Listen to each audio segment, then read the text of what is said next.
forgot to ask you if you had a fancier name for the presentation. I usually do that. So, anyways. Oh, that's a good name for it.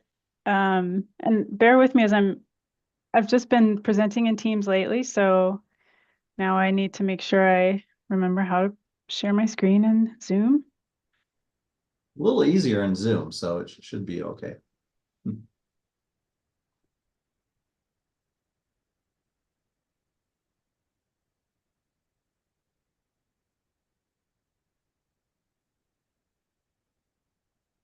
Zoom? Okay, I think I picked the right one.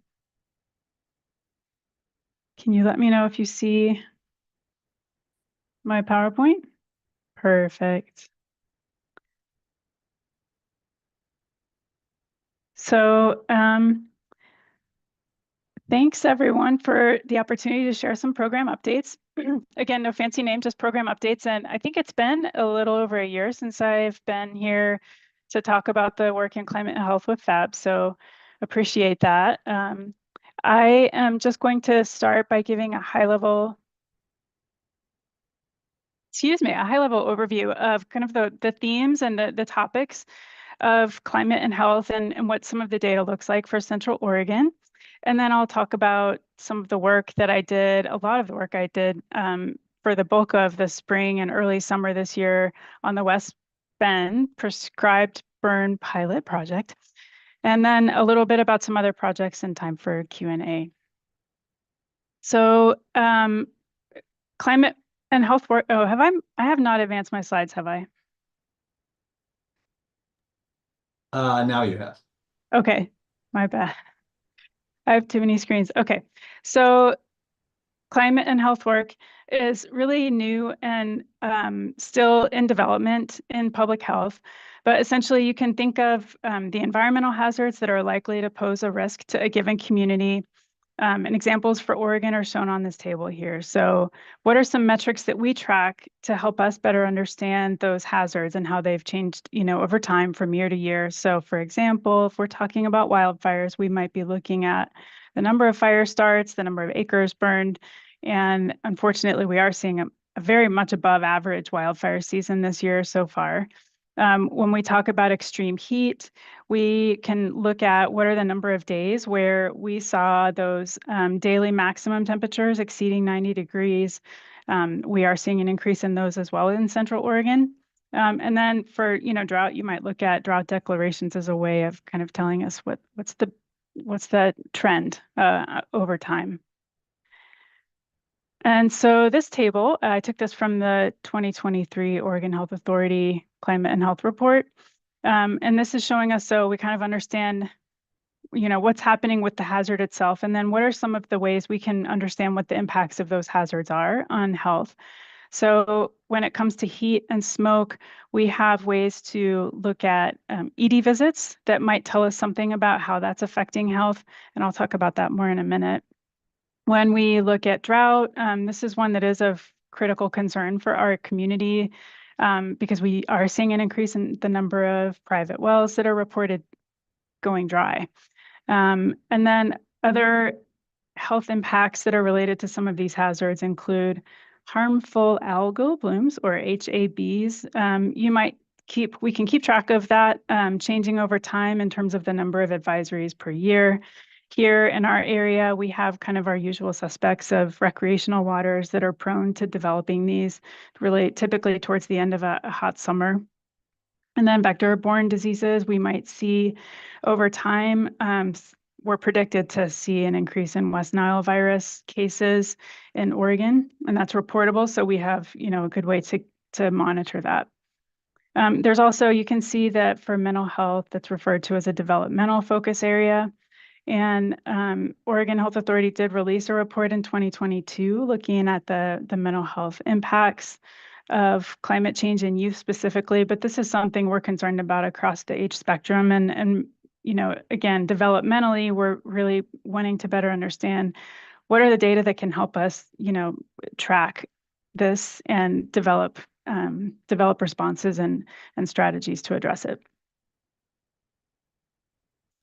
So in Central Oregon, as we are all aware, increasing frequency and severity of wildfires puts that, as well as wildfire smoke specifically, at the top of our list of hazards of concern here. Wildfire smoke has been, as we all know, impacting air quality here. This slide here shows the wildfire smoke impacts measured in Bend over the last many years, starting with 1989. We've seen, a major increase in the number of days affected at air quality index level, unhealthy for sensitive groups, or we often call it USG, or higher. You can see in that last kind of 10-year span. But it's also noteworthy that, preceding that, air quality impacts from wildfire smoke were not a given by any means. So a really stark and troubling increase there. So with extreme heat, it is, again, we are seeing an increase in the number of days exceeding 90 degrees, particularly not experiencing the cooling effects during those heat waves in Central Oregon, although it's also worth noting that the high desert, we don't see the same level of kind of out of the ordinary heat waves as they have on the western side of the state. This graph shows that heat wave from 2021 in Portland, where they reported nearly 100 deaths from the heat wave that took place early in the summer that year. Certainly, though, our number of extreme heat days here has increased. We do expect it to increase. But this, I think, really illustrates just how abnormal that was. I'm curious how this summer is going to compare. But one thing that did come from that is that it really caught everyone's attention, right, locally, regionally, across the country. And there have been many systems put into place at the state and local level to support a response so that we can make sure that we're doing what we can to protect our vulnerable community members during heat waves.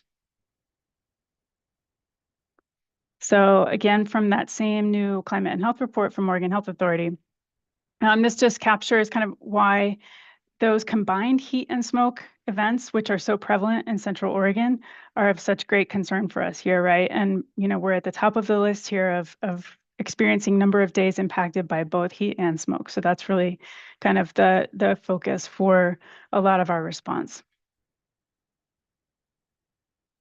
So I mentioned those ED visits. We've been working here on the preparedness team with one of our EPIs here, Matthew, to develop a monitoring system for looking at spikes in heat or smoke that related visits to the ER using the Essence surveillance system. So Essence can show us when we see increases in visits that might be related to air quality, in this case, respiratory related ED visits. So you can see here that the PM 2.5 max recorded in Bend, or in Deschutes County, the PM 2.5 max recorded in Deschutes County is on that yellow trend line. And then the bars are showing two different ED visit indicators. So the first is the total number of ED visits that fell under a query that is pulling respiratory related visits that might be related to air quality. And then within that total number of visits, the orange bar is just showing you how many of those were 65 or older, which would be a priority population for us that we're really concerned with protecting from that smoke exposure. So in theory, this can be a useful tool to tell us when air quality might be having a significant impact on health and healthcare visits. Generally speaking, when we've looked at our data going back even to many previous summers, we don't generally see statistically significant changes in the number of visits. We don't see strong associations between our ED visits and the air quality in Central Oregon. This is even true for severe wildfire smoke events. So you can see this is actually from 2024. We were surprised then to see that we saw there may have been a spike in visits related to, there was some prescribed fire activity on the 15th of May. We did see a small jump on the 17th. So certainly worth noting, but there are a lot of caveats to this type of data. So number one is the small sample size. It limits how we can use the data and how to measure an appropriate response. In many cases, when we do see a statistically significant increase in visits, it might be something like there are 7 visits instead of 5 visits that day. There's also a delay in the reporting combined with, you know, so the data that we are able to see in essence kind of doesn't come through always 24 hours afterwards. So we might be looking at a spike that doesn't register in essence for a week or more. So by the time we even have awareness of that spike in visits, the hazard may have passed. So in my eyes, a useful tool to monitor, but also really just reinforces that our role in local public health is proactive education, preparedness, and risk communications. So drought is a hazard that we have significant concern about. We monitor closely. This is our current drought status map as of July 30th, showing, our county. We've increased recently from, we were in the D0 abnormally dry category. Most of Deschutes is now in level D1. And that's a change. We've kind of had a reprieve in the last year. Prior to that, we were seeing, in particular in Crook County, really extreme or even exceptional drought. Here in Central Oregon, we have seen an increase in the number of wells that are reported as going dry. One of my challenges with addressing drought in this role is that the oversight over drinking water is limited in public health. We don't have regulatory oversight over private wells, which is where we are seeing that rise in the reporting of dry wells. So additionally, groundwater rules, water rights, just slightly a political topic to get engaged with. But I do want to call out our environmental health team. We have a resident water quality expert on our team, Jeff Freund, who, using some preparedness funds, set up a well water awareness and testing program to serve residents. So the program provided testing for coliform bacteria and nitrates to 170 residents in rural Deschutes County starting in the summer of 2022 up until this year. So those residents received their results and education about, understanding how they may be related to drought, as well as some other resources. So it's also noteworthy that 25% of those residents that were served by the program said that their wells were affected by drought. So I'm going to share a little about this project next. So the West Bend pilot project, in the backdrop of that, the Central Oregon was one of 10 landscapes in the United States that were awarded funds to increase the pace and scale of fuels treatments under what they call the wildfire crisis strategy, and that was in 2022. So that brought a lot of resources to the Forest Service here. And at the same time, while they're pushing this priority, wildfire crisis strategy, we have the EPA and the CDC having a more increased focus also on the air quality impacts from wildfire smoke and prescribed fire smoke. So this has kind of led to, in many ways, kind of a conflict that's been playing out at the local level and kind of culminated in the first of what is meant to be multiple pilot projects across the country. So in October of last year, after many of our local and state partners had been continuing to kind of come up against these policy barriers to implementing larger scale prescribed fire in the West Bend project area, we had a tabletop discussion here in Bend, and we had decision makers from Deschutes National Forest, the EPA, the DEQ, Oregon Health Authority. Collectively, the group decided to push ahead with a project in the spring of this year. So it was a really quick turnaround. It's a very busy last 6 to 10 months, really, to push the envelope on accomplishing more burning than had been done in a season before, so long as a significant effort was made to protect public health from any smoke impacts. So this was done through a multitude of targeted outreach, communications, and coordination with partners, which I will share a bit more about.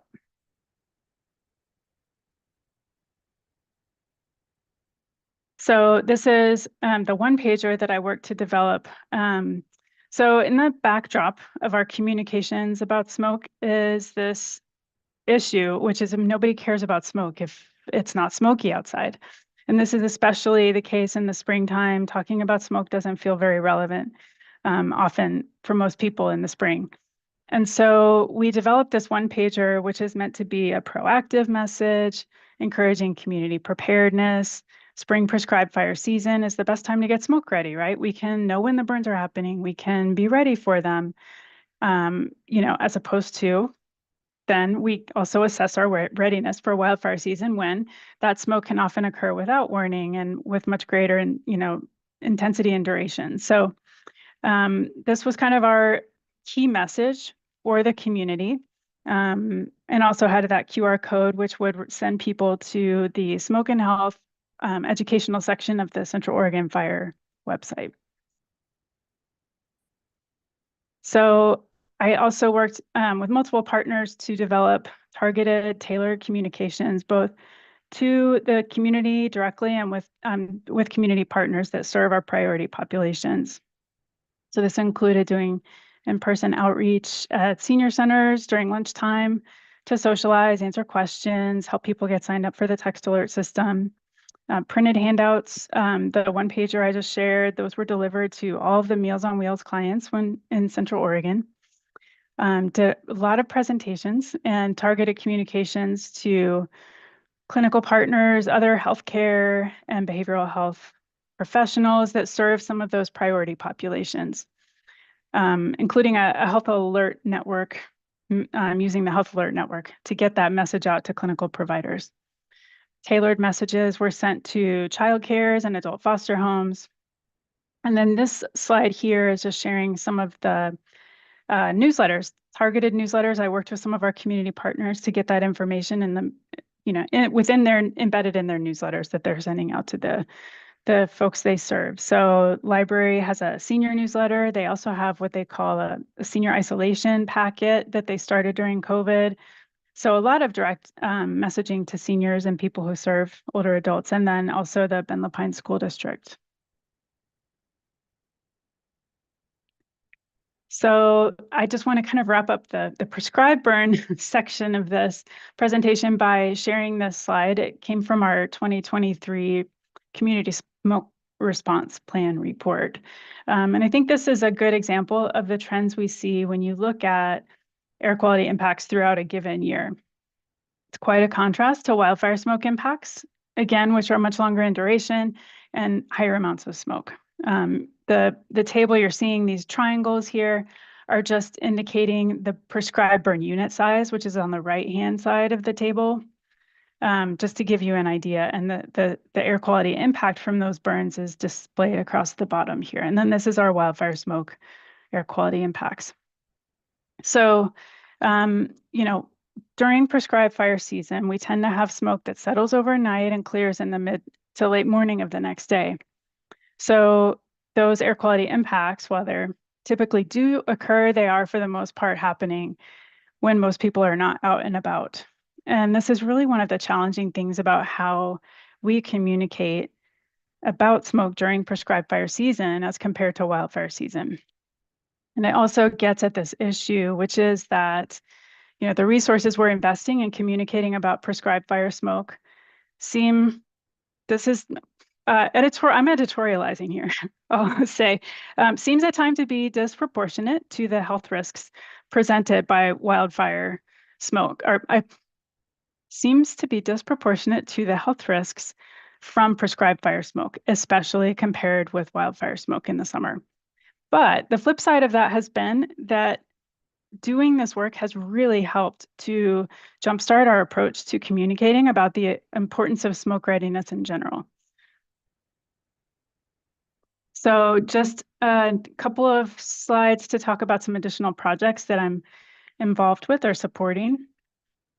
This is a slide from the website where our emergency preparedness team have some colleagues that we work to provide information about cleaner air spaces to the public. My colleagues work with the service providers to compile information about locations where people can go, hours of operation, whether animals are allowed, and all of the information they might want to have. We also have a smoke response plan and a heat response plan that have thresholds for level of response based on heat risk and air quality index.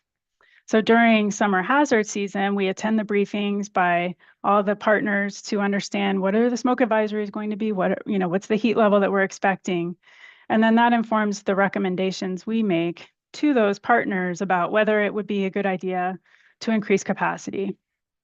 And these partners are really looking at public health to provide that informed guidance on what level of response is appropriate based on what we think the hazard is going to be. So this has been an important kind of cultivation of our partnership and expertise. And we also develop general communications just to the public, such as social media posts in conjunction with those hazards.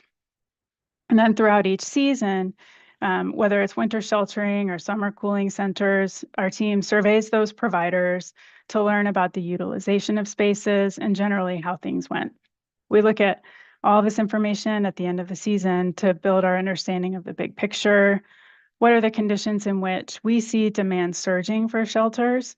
And what, if any, corresponding patterns do we see in ED visits? And then all of this is with the goal of being able to make data-informed decision-making in this still developing space. I will add that cleaner indoor air spaces are not well utilized. Many limitations. There are many reasons why people aren't using them, but especially in more rural areas. New for this year, we've developed heat response kits, recognizing that those cooling centers are limited to meet the needs of everyone at risk. Our PHAB team ordered supplies to assemble kits that can be provided to people that may not access cooling centers, but who are at risk during extreme heat. Our environmental health team has also set up an indoor air quality program. And this year I worked with a couple of staff to submit a grant proposal to the OSU Aspire Center. And with those funds, we purchased 40 Purple Air indoor air quality monitors and have provided them to child cares throughout the Tri-County. We've developed educational materials to support those operators with decision-making at times when the air quality is affected, and provided them with box fan filters to help clean the indoor air. So the majority of these sites are in Deschutes County. For the Crook and Jefferson County sites, I've been the point person to deliver those and get their monitors set up. So it's been a great way for environmental health staff to build on the relationships they already have in place with daycares, where they conduct inspections on a recurring basis. And for me, it's just been a great opportunity to learn, get to know some of the operators and learn about how they're affected by heat and smoke and what the needs are. And then what we're doing throughout the season as they've gotten their monitors online is we just check those monitors, and that kind of simple idea is that if you have air quality impacted outdoors, significant smoke outside, we want to see that the AQI is hopefully much, much lower. And anything that looks out of line, then we can contact them and follow up and see if there's anything we can do to support them. And lastly, I just want to make sure that the PHAB is aware that climate and health will be included in the regional health assessment. The Oregon Health Authority, as part of modernization, is requiring for local public health departments to develop assessments and plans, climate adaptation plans and climate and health assessments as part of modernization. So the climate and health chapter of the RA will include a snapshot, kind of similar to what I shared at the beginning, just an overview of those hazards, what the data tells us, trends and public health strategies that might address them.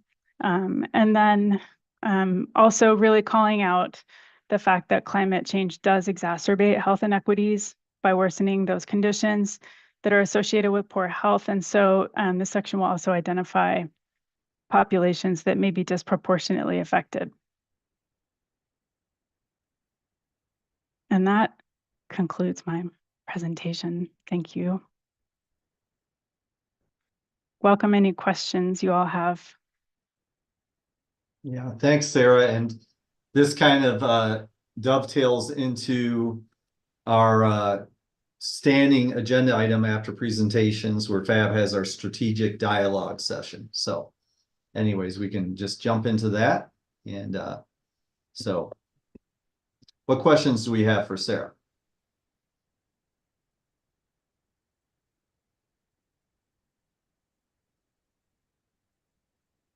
Oh, Hey, Commissioner. Sarah, I'm curious, what are some like everyday things that folks can be doing to protect themselves from smoke? I know that we've talked about them a few times here, but the folks that I know who know that I'm on PHAB have asked me, and I'm like, I'll Google it with you. Let's figure it out. Super curious what your thoughts are. Absolutely. The number one recommendation we make is for everyone to do what they can to limit their exposure. And so, that often boils down to knowing where to get the information about air quality. And we've come a long way, even since I took this position. There are so many more air quality monitors available. And, one thing that's very characteristic of our area is that there's significant variability across the area. So you might see, one part of town is quite affected by smoke where another one isn't. So we sometimes kind of I think we gravitate towards wanting complicated solutions, but often it might be as simple as, for many people, just if it's smoky, limiting your exposure, closing doors, windows, reducing time spent outside, understanding, what the air quality index means.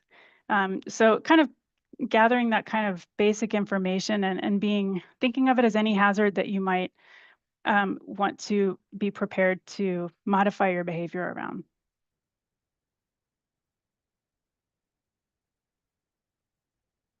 I guess the one thing I will add too is that for those who do have chronic conditions or conditions that might make them more susceptible, to make sure that they do what they need to do to manage that chronic condition specifically, knowing that smoke can make things a little worse.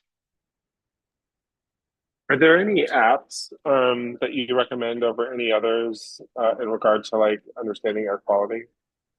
I think the Purple Air app, which is called PAKU, P-A-K-U is the name of it I use that one probably more than any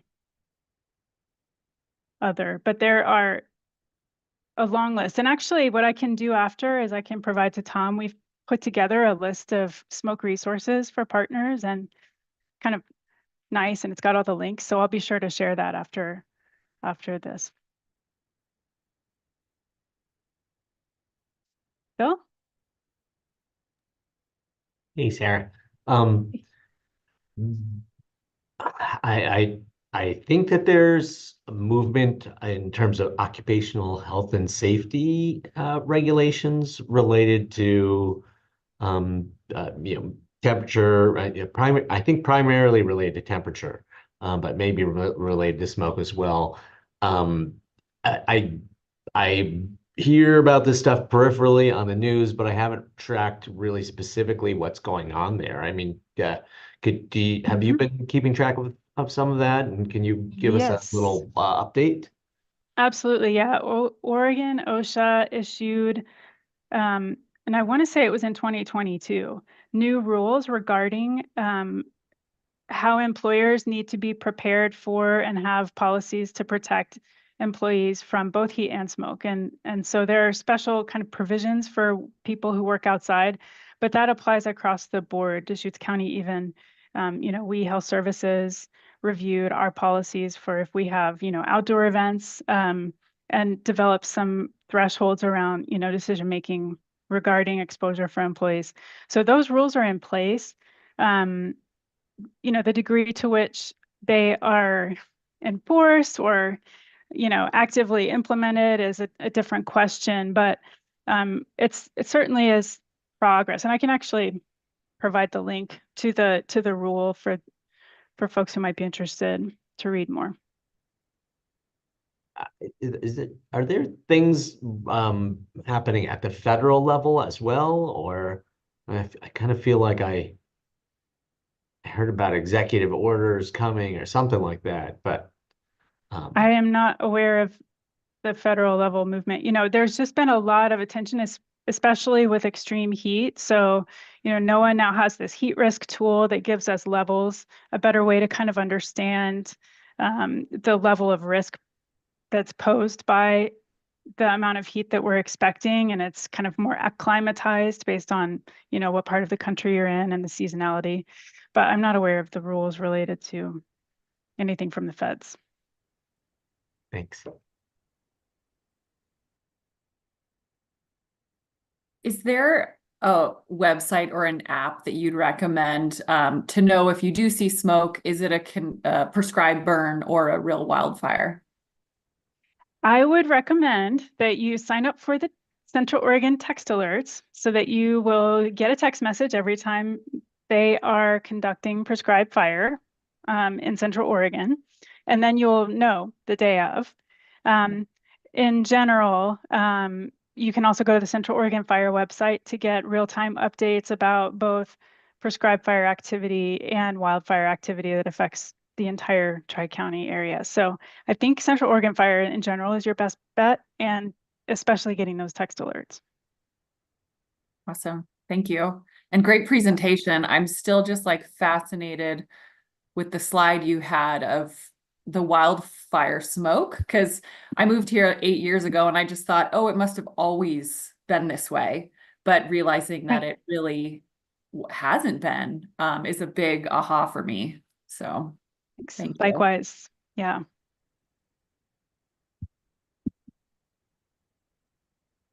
I just pasted the link for Central Oregon Fire in there, and don't worry, you will never not get a text if there's a prescribed burn going on. During that season, almost every day I get a text. So.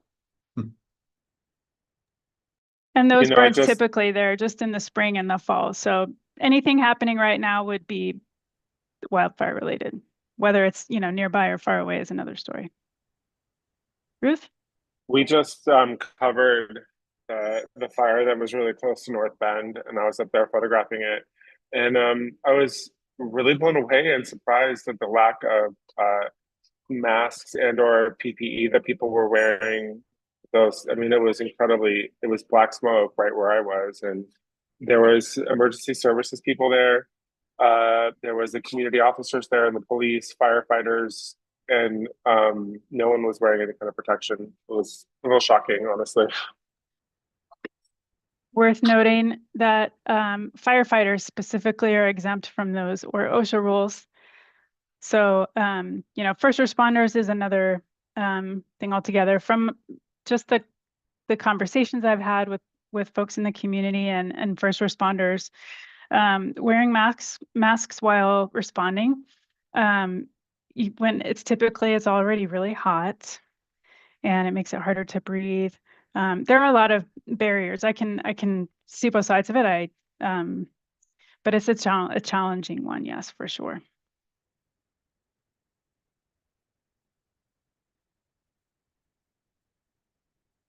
Bill? Okay, I want to just switch to water and just say, in the 3 years that I've been commissioner, we have witnessed something like 200 domestic wells go dry in Deschutes County. And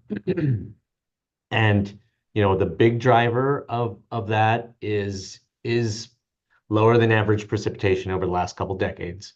But we're also understanding more and more that there's too much groundwater extraction, basically, in sometimes in very specific places. But so you got kind of less water going in the ground in the first place. You got more and more people taking the water out of the ground, and those domestic wells that you mentioned, that they're within state land and water regulatory frameworks, they're called exempt wells because the state doesn't basically you have a rural residential property, you get permits to build a house, the state doesn't even have you don't even have to apply to be allowed to have that well. And then the kind of water allotment associated with an exempt domestic well is really large. Sorry, I'm long rambly way of saying we don't know very much about these wells. They are not metered, they are not measured in any significant way. But as we work to address groundwater scarcity and declining groundwater levels in Deschutes County, we are going to need to learn more about these wells. We're going to need to be able to reach these well owners, in my mind, one of the most important reasons for that is to encourage them to conserve, because if they are saving, if they're reducing their water consumption, then it's going to protect the groundwater levels for everybody. So as that unfolds, I would imagine there will be more opportunities to collect more information about exempt domestic wells in the county. And so if you're really interested in that, in tracking more information, there, I can only imagine there's going to be some opportunities for synergy there. That's great. Thanks. Hope so.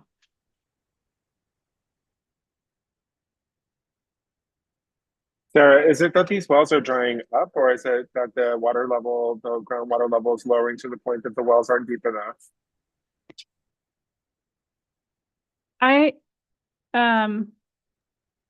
don't know how to distinguish between those two things exactly, but what I will say is my understanding is a lot of the wells that have been reported as dry were not drilled deep enough to begin with, in particular in La Pine. That is, they went to when they first hit water, but they weren't going to where the water table is. I'm not a hydrologist, so that's my simple answer, but that's not the only, I don't think that's the only reason why the wells are going dry. There are some, in some cases, it's because they were too shallow to begin with. But in other cases, it's, as Commissioner Chang referenced, too many people in maybe one area, and the reserves are getting depleted because the rain's not as much, and people are putting more straws in the ground. Ruth, I would say it's what Sarah said, that many of these wells were basically, they just drilled till they touched water and they were like, that's good. When they really should have drilled, 50 feet farther. But also, if you only drilled that deep to where groundwater levels were 20, 50 years ago, then now with declining groundwater levels, wells are going dry. So it is the water is leaving the intake of the wells behind. And there's in South County, it's very site specific. It really, it's kind of mysterious how, like one person's well is going dry over here and another one's fine. That's only the same depth.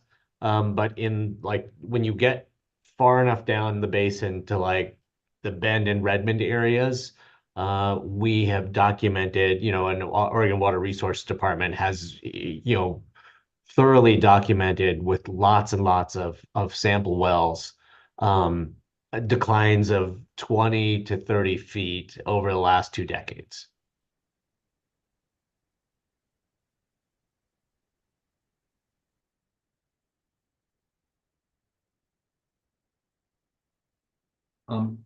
One thing, Sarah, when we have presenters come to PHAB, we always ask, is there a specific ask that you would have a PHAB for any type of support or help with the work you're doing? I know PHAB is interested in your topic and would like to continue to hear from you in the future also. Sure. Yeah, I think the thing that comes to mind is that, that regional health, the section that I'm writing on climate and health to go into our regional health assessment, and then the plan that will be developed. I would love an opportunity to present that to the PHAB and have your all's input and, get, your guidance, input on those materials. Okay, so that's coming. So this is a good primer for that. I wish we had more members present for this presentation. That I thought about that. It's challenging this time of the summer. So, well, is there anything else for Sarah? We had smaller turnout in after approved minutes, so we could adjourn the meeting sooner unless there's any other questions or comments from people.